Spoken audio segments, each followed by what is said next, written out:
paninindigan na poprotektahan nila si Vice President Sara Duterte matapos tanggalan ng security personnel ng hepe ng PNP na si Romel Marbil.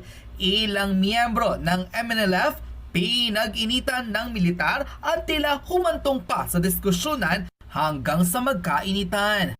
Ito ang viral video na hindi ibinabalita sa mainstream media kung saan tila hinaras di umano ng ilang mga kasapi ng pulisya at ng mga militar ang ilang mga kapatid sa MNLF bandang Mindanao kung saan nakuhaan ng trending video. Sa nasabing diskusyonan, tila sa walang kadahilanan, pinahuhubad raw ng ilang mga otoridad pati ang uniforme ng MNLF kung bakit hindi raw nila mapagtanto at para saan ang ginagawa ng mga ito. Malinaw na bukod sa pangaharas, tila wala na sa lugar ang ginagawa ng ilang mga kapulisan sa Mindanao, lalo na sa Davao City kung saan ito ang balwarte ng mga Duterte. Hindi raw nila alam kung bakit ganito kahigpit ang ilang mga kapulisan na nagbabantay di umano sa nasabing lugar na mukhang punot dulo ng kanilang pinag-iinitan.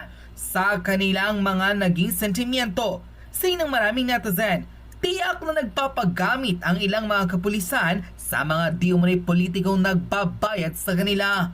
Ngunit para mismo sa ilang mga taga Mindanao, wag raw sanang masilaw sa pera ang mga kapulisan na minsang inasahan ng taong bayan na poprotekta sa kanila. Wag rin daw maging sunod-sunuran sa mga politikong tila inaasta silang mga hayop at binabayaran para lamang mapanatili ang di umano'y posisyon at kapangyarihan.